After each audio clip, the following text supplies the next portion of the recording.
Bonjour à toutes et à tous, bienvenue dans un nouveau podcast.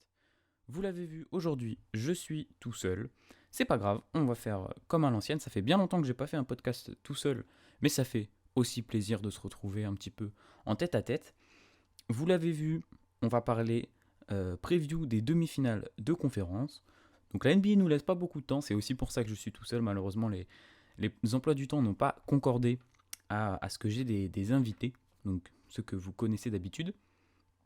Mais c'est pas grave, on va faire ça tranquillement, petit tête à tête.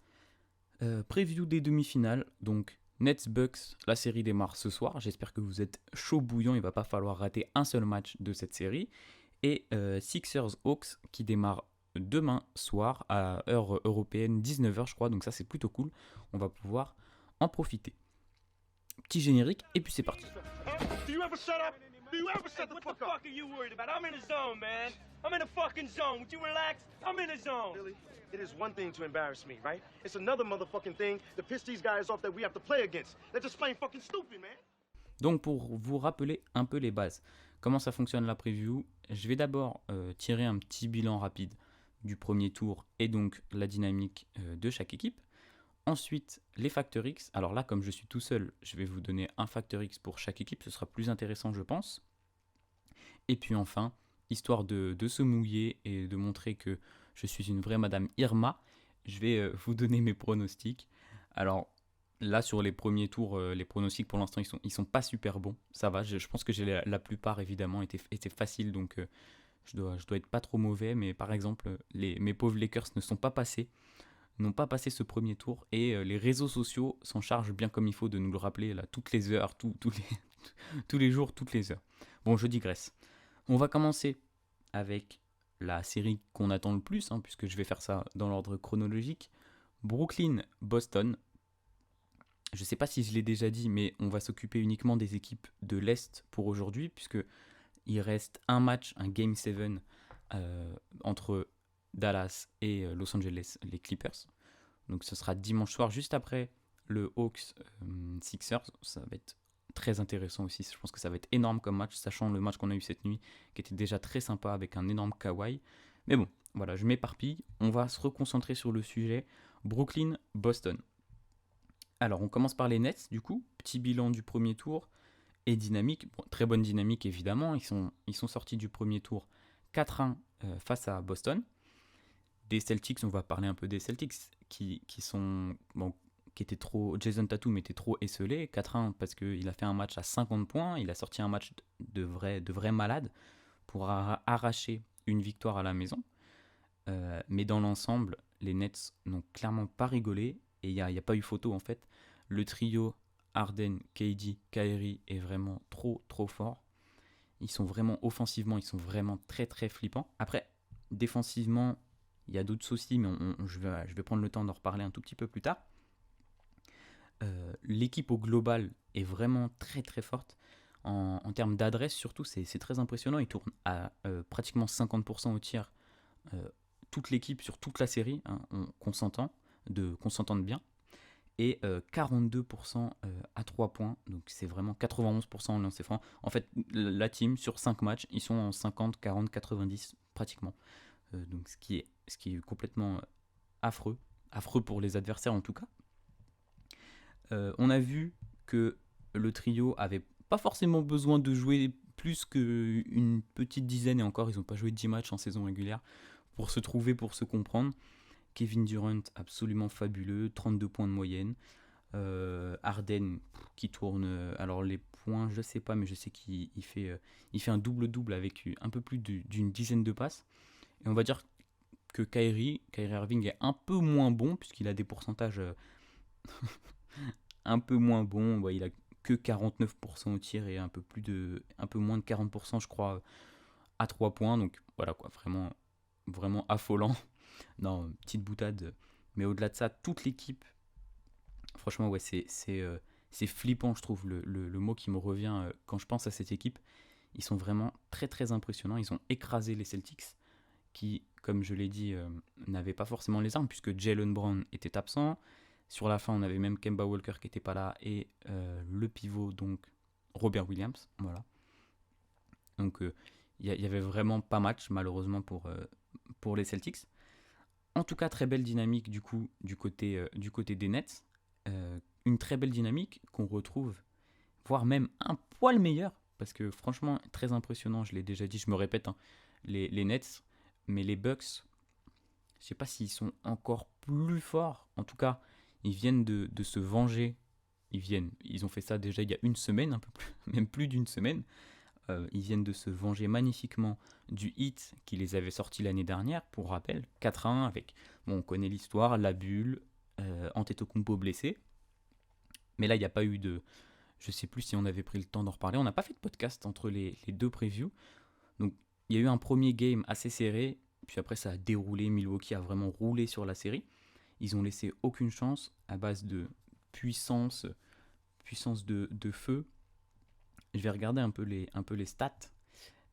Bon, 118 points par match. Ils sont pas super adroits, hein, 46% au tir global, 32% à 3 points. Surtout, je pense à Giannis qui a mis, entre guillemets, que 23 points de moyenne sur la série, sur les 4 matchs. Alors, il met que 23 points de moyenne, mais à côté de ça, il prend 15 rebonds et il fait pratiquement 8 passes décisives, je crois. Donc, on va dire un peu en berne en termes d'adresse au tir. Surtout à 3 points, il n'en a pas pris énormément. Et je crois qu'il est à 1 sur 16. Je peux vous vérifier ça très vite. C'est ça, 1 sur 16 à 3 points. Bon, c'est pas son rôle, on le sait. Mais il s'était un peu amélioré. Et là, coup dur pour Giannis. En tout cas, c'est pareil. Il n'y a pas eu de débat. Ils ont été très très impressionnants défensivement. En fait, on a un peu deux monstres de chaque côté, mais l'un très bon en défense, l'autre très bon en attaque. Donc le choc va être terrible. Et je ne sais pas qui aura le mot de fin entre les Nets et les Bucks, entre la puissance offensive et la puissance défensive. Mais pour revenir sur Milwaukee, c'est pareil, trio très impressionnant. Alors c'est un trio, on va dire, un peu moins fort, puisque les 3 meilleurs joueurs sont clairement côté... les 3 meilleurs joueurs. Le meilleur trio est clairement côté Brooklyn, en effet, parce que on pense... moi j'aime beaucoup Chris Middleton et Jrue Holiday, mais ils sont clairement en dessous de Kyrie Irving et James Harden. Ce qui fait que, de ce côté-là, plutôt avantage aux Nets. Mais à côté de ça, je l'ai dit, défensivement, ils sont vraiment meilleurs. Et puis, ils ont un collectif qui est tout aussi bon. Donc, on va avoir le droit à une vraie série, je pense. Surtout qu'ils ont un méga couteau entre les dents. Là, on est bien d'accord que chacune des deux équipes ne peut pas se permettre de sortir de cette demi-finale. Et pourtant, de sortir des playoffs après cette demi-finale. Et pourtant, il y aura pas le choix, quoi. On aura bien une équipe qui sera pas en finale de conf. Là, ça faut le dire sans bégayer.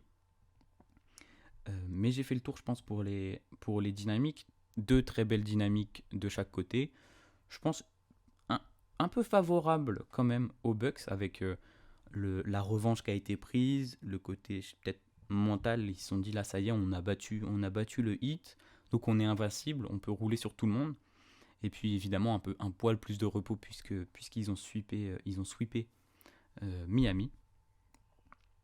Mais du coup, voilà, c'est vraiment kiff bourricot, comme on dit, en termes de dynamique, à la fois très semblable et très différent sur le plan offensif, défensif, comme j'ai déjà pu le dire. On peut donc passer maintenant au Factor X, puisque j'ai à peu près tout dit sur les dynamiques. J'ai peut-être oublié la blessure de Donte DiVincenzo, qui, je ne sais pas si ça va avoir un réel impact sur la série côté Bucks. C'est vrai qu'il apporte beaucoup au collectif. Il a joué 23 minutes quand même par match sur les 3 matchs qu'il a joué. Donc à voir. Honnêtement, je ne sais pas trop si ça va vraiment changer quelque chose sur cette série. En tout cas, pour les Factor X, côté Nets, je vais regarder un peu l'intensité et la niaque qu'ils peuvent avoir. Donc principalement le trio, parce qu'on le sait, si KD nous a montré des une belle défense durant ce premier tour, et même globalement, KD, depuis qu'il est passé chez les Warriors, il sait qu'il peut défendre. Avec ce corps-là, tu peux très très bien défendre. Mais après, Kyrie, Harden, c'est des joueurs assez soft au final. Même quand ils veulent, ils peuvent. On le sait très bien avec Harden, on a déjà vu des séquences défensives. Alors, très rares, mais on sait qu'il est capable de défendre, de se la donner. Donc, voir l'intensité que ces joueurs-là vont mettre sur toute la série, surtout qu'en face, les Bucks, c'est vraiment une équipe athlétique et qui joue avec une énorme intensité. Là, juste pour vous citer les joueurs, vous les connaissez, mais Antetokounmpo, évidemment, intensité de malade. Jrue Holiday aussi, il aime bien ça. Brook Lopez, qui, pour ceux qui ne le savent pas, est le meilleur scoreur de l'histoire des Nets. Donc, il peut avoir ce petit côté revanchard un peu sur son ancienne franchise. PJ Tucker, évidemment. PJ Tucker qui est vraiment connu pour être le chien de garde. Et lui, il va pas hésiter à en envoyer de l'intensité. Donc, à voir comment vont s'adapter surtout le trio, même si le reste de l'équipe est assez soft aussi. En fait, c'est une très belle équipe. On en revient un peu. Très belle équipe offensive. Et défensivement, ça va être plus compliqué. Je vais surtout y revenir après sur le Factor X côté Bucks. Mais on a Bruce Brown évidemment et Jeff Green qui peuvent aller un peu à la baston, mais le reste c'est plutôt tranquille. Donc à voir l'intensité des Nets et voir s'ils vont pouvoir répondre au combat physique que vont imposer les joueurs de Milwaukee. Donc ça va être très intéressant, et je pense que s'ils prennent cette partie-là du jeu, enfin ils la prennent, ils pourront jamais être plus physiques que les Bucks. Mais s'ils arrivent à rivaliser un petit peu, je pense que ça peut faire une différence dans la série et ils peuvent très bien s'en sortir, voire même, pourquoi pas, passer en finale de conf, mais ça, je vous en parlerai un peu à la fin. On va d'abord passer, juste avant les pronos, je vais vous donner aussi mon Factor X du coup, côté Bucks, et ce sera un Factor X, ce sera un joueur en fait, je vais beaucoup regarder Giannis. On le sait, le gros problème des Nets, c'est leur raquette. Comment est-ce qu'ils vont défendre sur le grec, sachant que lui, il est tout le temps dans la raquette en fait, et il détruit toutes les raquettes. Alors il s'en est pas très bien, c'est un peu vache de dire ça, mais il s'en est pas très bien sorti face aux Celtics. Un peu de problème j'en ai déjà parlé, problème d'adresse au tir. Là, il peut tourner clairement à 30-35 points de moyenne, je pense, s'il fait le jeu qu'on a vu pendant la saison régulière. Donc, moins porteur de balle, poser des écrans et rouler vers le panier. Il y a moyen que ça fasse très très mal. On sait, Jrue Holiday, c'est un très bon passeur. Il va le nourrir en ballon. Donc, attention pour les Nets. Attention à Giannis, qui peut-être qu'il est un peu frustré par la série qu'il a pu faire, par les 4 matchs qu'il a pu faire face au Heat. En termes de scoring évidemment, parce que je vous l'ai dit, 15 rebonds et pratiquement 8 passes de moyenne, c'est hallucinant. Donc peut-être qu'il va vouloir se rattraper et détruire cette raquette assez pauvre de Brooklyn. Petit rappel, là, qui c'est qui va... Je pense que c'est KD qui va principalement défendre sur lui, mais ça va être hyper fatigant pour lui en fait. Après ils peuvent mettre du Jeff Green, pourquoi pas, du Nicolas Claxton, mais j'y crois pas vraiment. Ça va être un peu un problème insoluble côté Nets, ce Greek Freak dans la raquette. Et je pense que, c'est une évidence en fait, mais si Giannis détruit la raquette de Brooklyn littéralement et qui tourne en 35 points, voire même ça se trouve plus, honnêtement, je dis peut-être des bêtises, mais ça m'étonnerait pas qu'il explose offensivement dans cette série. Il n'y aura aucun moyen pour Brooklyn de le contrer. En tout cas, je vois très difficilement comment ils peuvent faire. Tenter une zone comme Miami l'année dernière, et encore, je suis pas sûr que ça marche, parce qu'après, Chris Middleton est très en forme. Jrue Holiday, il fait la meilleure saison de sa vie. On a pu en parler dans des podcasts précédents. Donc je vois vraiment pas comment Brooklyn peut résoudre ce problème. Et je vais y venir du coup sur les pronostics. Je vois les Bucks passer en 7 matchs, je pense, un petit Game 7 là. Je pense qu'ils sont trop dans le mindset de gagner. Le sweep face au Heat, je pense que ça leur met ça leur a peut-être débloqué un truc mentalement de se dire c'est bon, on a passé le Heat. Maintenant on déroule, on va jusqu'en finale, on va aller la chercher parce que si on se rappelle bien, ça fait 2 fois qu'ils nous déçoivent un peu en playoff. Donc là c'est un peu la revanche de la revanche de la revanche. Et les Nets c'est un peu leur première année, donc entre guillemets ils ont peut-être un peu moins la niaque, comme je l'ai dit tout à l'heure, ils ont peut-être un peu moins la niaque que les Bucks. Et puis, sur le plan, on le sait, on aime bien dire ça souvent, les défenses se resserrent en playoff, enfin, c'est une réalité. Et là, la défense des Nets, elle est vraiment très mauvaise comparée à celle des Bucks, sachant que comment ils vont faire pour défendre et Kyrie et Harden, ça je sais pas trop. Mais celui qui sera en face de Jrue Holiday, il va pas forcément passer des bonnes soirées. Ils peuvent aussi se relayer sur KD en mettant évidemment Antetokounmpo. Ils peuvent mettre du plus petit, un peu plus costaud avec PJ Tucker, même si c'est difficile de défendre sur KD, on s'entend. Hein. Mais ils pourront se relayer et peut-être l'épuiser comme ça, quoi, en lui faisant manger des différents défenseurs, différents profils défensifs. Donc c'est pour tout ça que je vois quand même si la frappe offensive de Brooklyn est hyper impressionnante, je pense que le côté défensif va quand même finir par l'emporter, sachant que de l'autre côté du terrain, donc côté attaque, les Bucks ont quand même beaucoup de choses à montrer. Je l'ai déjà dit, Chris Middleton, Jrue, évidemment Antetokounmpo qui va se faire plaisir sur cette raquette. Mais j'ai fait le tour. J'ai pas envie non plus de me répéter 15 000 fois, je préfère être assez concis. J'espère que j'ai pas oublié trop de choses. Sinon, n'hésitez pas à venir me le dire dans les commentaires. Mais du coup, on va passer à l'autre série, Sixers-Hawks, qui démarre dimanche soir. Offensively on the point. Let's see how they play this. Here is Young, finds his spot. Young on the floater, puts it in. Trae Young with a miraculous shot. Alors là, pour le coup, les dynamiques sont assez différentes de l'autre demi-finale. On a d'un côté, on a 2 équipes qui ont fumé leur adversaire du premier tour. Mais je pense que vous me voyez venir et je vais commencer par les Sixers.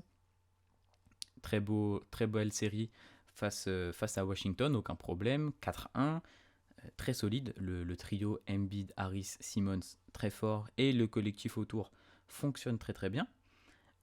Mais je pense que vous l'avez vu, hein, la blessure de Joel Embiid, petite déchirure du ménisque. Alors on sait pas trop, c'est un peu flou. Enfin si, on sait que ça touche, c'est le genou qui est touché, mais on sait pas si c'est grave, si c'est moins grave, s'ils veulent pas tout nous dire, s'il va manquer un match, 2 matchs ou pas de match. C'est assez bizarre.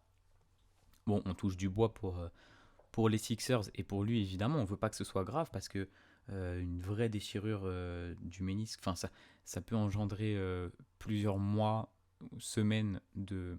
Je suis pas médecin, mais ça peut engendrer plusieurs semaines d'absence, sachant que Joel Embiid c'est un beau bébé, ça peut entraîner peut-être des complications. Bon, on va pas parler de tout ça maintenant. En tout cas, ce qui je pense est sûr, c'est qu'il démarrera peut-être pas la série, ou alors peut-être le début du match, pour voir après, il sortira peut-être si ça va pas. On verra bien. Mais donc, je pense que ça met un petit coup au moral quand même, hein, quand ton franchise player se blesse comme ça. Bien sûr, ils ont fini les Wizards comme il faut, grâce notamment... Alors moi, je suis assez surpris, je sais pas, mais agréablement surpris de la série de Tobias Harris, qui est très très costaud. Il envoie, je crois, 25 points en 50-40, je pense, 50, peut-être pas 40, 50, 38%. À 3 points et puis il doit envoyer 90%, là c'est franc, j'ai pas les stats sous les yeux, donc 25 points, 10 rebonds, il est très très costaud pour le coup il a été très très costaud pour le coup sur la première série et Ben Simmons, alors on se moque vachement de lui sur ses lancers francs et pour cause, hein. Là comme je vous dis, j'ai pas les stats sous les yeux, mais je crois que c'est catastrophique, il doit être sous les 50% et peut-être même sous les 30%. J'ai pas envie de dire de bêtises, donc je vous donnerai pas de chiffres. Allez voir par vous-même. Mais c'est vrai que c'est catastrophique. Après, au-delà de ça, dans tous les autres compartiments du jeu, voilà, 10 rebonds, 9 passes. Il est très complet, très sûr de lui, ce qui paraît assez normal au vu de l'équipe qu'ils ont eue au premier tour. Mais en tout cas, c'est bien, quoi. Les Sixers, ils se sont pas embêtés avec les Wizards. Ils les ont fumés comme il faut. Et ils passent à la suite. Et ils les ont fumés d'ailleurs. Bon, les Wizards, on connaît leur défense. Mais 124 points de moyenne sur les 5 matchs, ça fait, ça fait une très belle moyenne.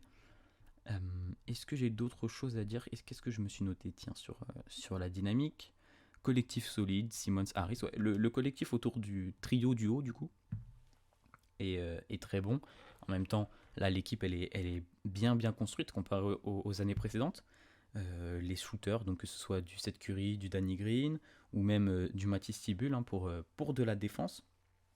Non, franchement, ça fait plaisir de voir une équipe des Sixers aussi costaud. Ça promet pour la suite, en tout cas pour la finale de conférence. Encore une fois, si tout va bien avec Joel Embiid, même si ça ne changera pas forcément la phase de la série face aux Hawks, et j'en parlerai un peu plus tard. Pour la suite, c'est très très important qu'il soit à 100%, en fait, même que ce soit face aux Bucks ou face aux Nets, même à 80-90%, j'ai peur que ça suffise pas, parce que c'est vraiment le joueur clé de cette équipe. On va passer aux Hawks. Quelle belle nouvelle, le petit upset de ce premier tour, en attendant, comme je vous l'ai déjà dit, la fin de Mavs Clips. Mais du coup, cinquième de l'Est qui a battu New York dans une série assez inattendue finalement. En tout cas, moi, je ne m'y attendais pas. Déjà, je voyais plus les Knicks passer. Et surtout pas les Hawks en 5 matchs, quoi. Là, il n'y a pas eu de débat. Très, très, très fort. Agréablement surpris, là aussi, pour le coup, de cette équipe. Que ce soit le collectif, la défense, Trae Young hyper dominant. Alors lui, il doit pas avoir des pourcentages très folichons, mais il tourne quand même à 29 points, pratiquement 30 points et 10 passes, ce qui est pour, on le rappelle, hein, une première expérience de playoff. Très très bon. Et tous les gens qui parlaient de bust sur Trae Young, ils sont peut-être trompés finalement. Parce que pour une première expérience de playoff, c'est très impressionnant, ça fait plaisir. En plus, il fait le show, donc c'est vraiment une régalade. Je sais que beaucoup de gens n'aiment pas Trae Young, moi j'aime beaucoup. Donc, très cool. Je vous le disais, on a aussi vu une belle défense, donc ça je crois que depuis qu'il y a Macmillan, ils ont une belle défense depuis le retour de DeAndre Hunter aussi, j'en parlerai. La défense est très solide. En même temps, vous allez me dire, face aux Knicks et leur attaque un peu pourrave, c'est facile de bien défendre, c'est vrai, mais en attendant, ils ont fait le boulot. Ils les ont battus en 5 matchs. Donc, attention. Je me permets de boire un petit coup. Voilà. Excusez-moi pour les bruits de bouche, mais là, j'étais asséché. Je me suis noté quand même dans mes petites notes de dynamique. Est-ce qu'ils ont la meilleure dynamique des 4 équipes de demi-finale? Je sais pas. Bon, en tout cas, face aux Sixers, c'est sûr, parce que leur saison, déjà, arriver en playoff, c'est une saison réussie. Détruire les Knicks, c'est une saison encore plus réussie. Là, ils y vont encore plus léger. Ils ont vraiment rien à perdre, absolument rien.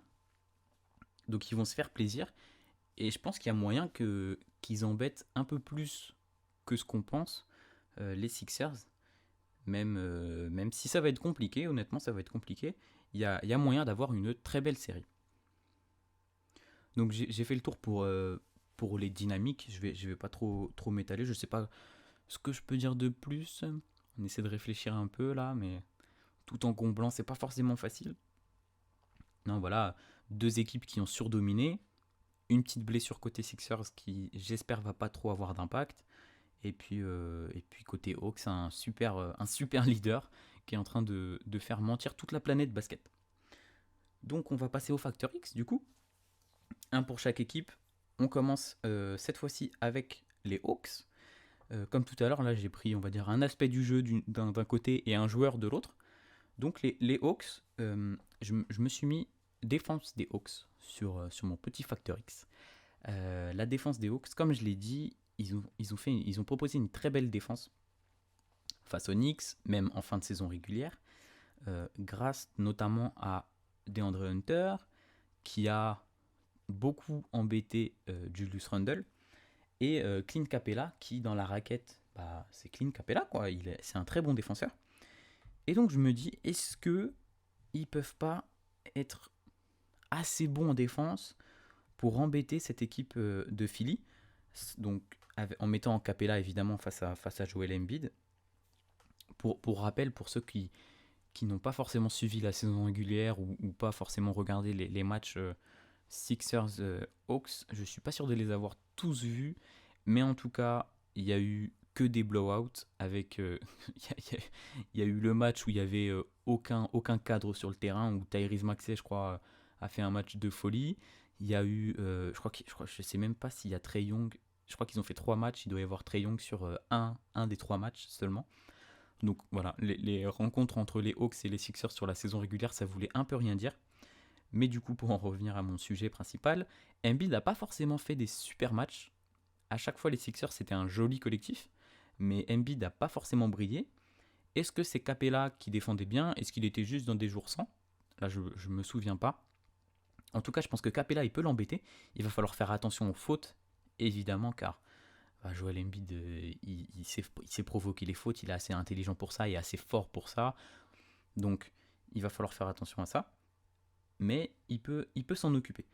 De l'autre côté, Hunter, donc, qui a bien défendu Randle, je l'ai déjà dit, peut s'occuper, pourquoi pas, de Tobias Harris, même si ça risque d'être assez compliqué, parce que Tobias Harris, c'est pas Julius Randle, hein, il est pas à son premier essai en playoff, il est bien plus âgé, c'est un petit filou, donc attention à ça.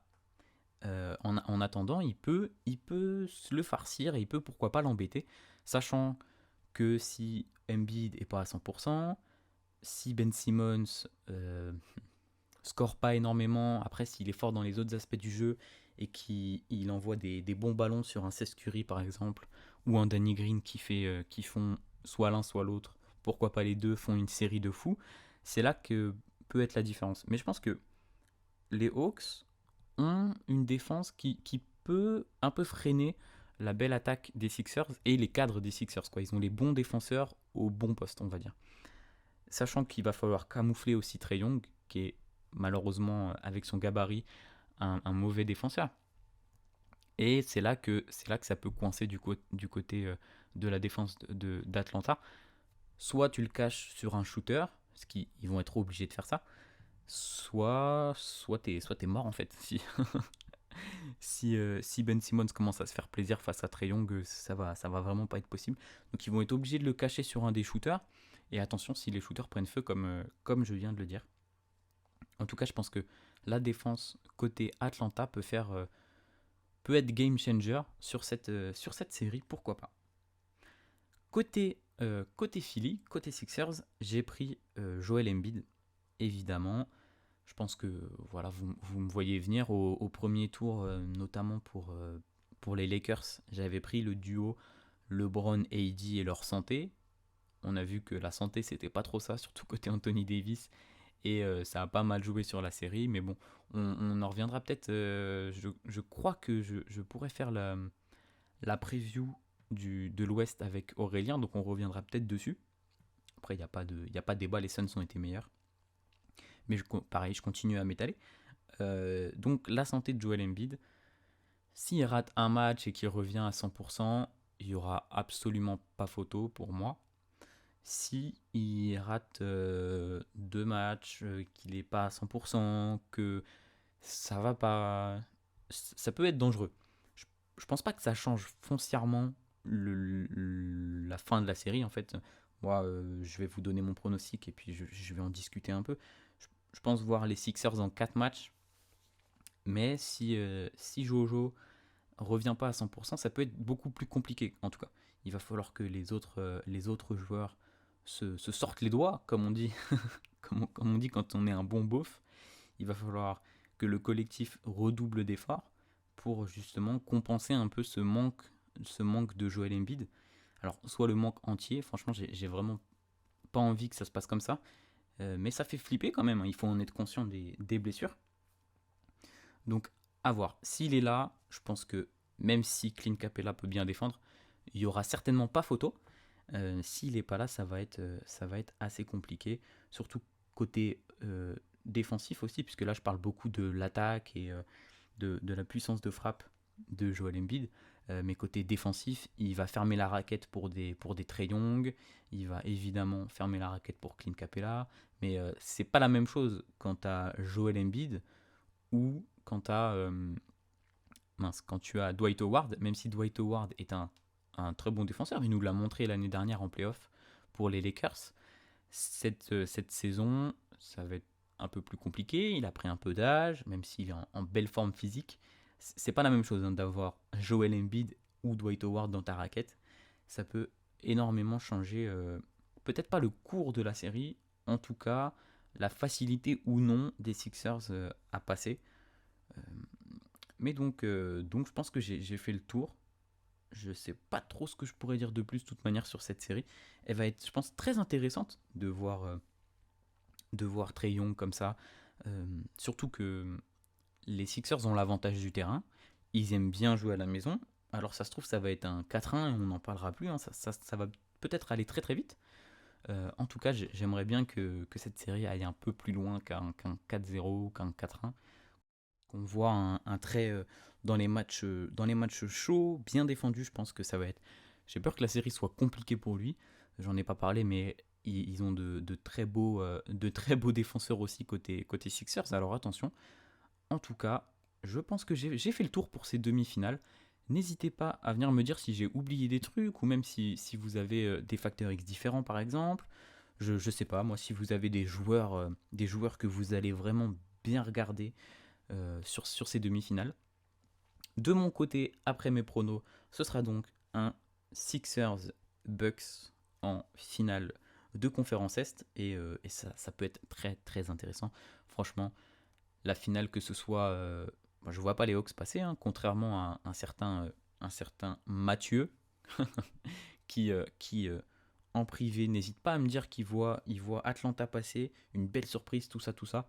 Bon, peut-être qu'il en parlera un jour s'il revient dans le podcast, on verra. En tout cas, que ce soit Sixers Nets ou Sixers Bucks, ce sera certainement incroyable à suivre. Mais j'ai fait le tour pour ce podcast. Comme d'habitude, venez me dire ce que vous en pensez sur Instagram, sur Twitter même. Je vais essayer d'être un peu plus actif sur Twitter. Je ne sais pas si c'est un réseau où vous êtes actif. Sur Twitter, les commentaires YouTube sont là. Mettez des pouces bleus, mettez des étoiles, abonnez-vous sur les plateformes de podcast, abonnez-vous à YouTube.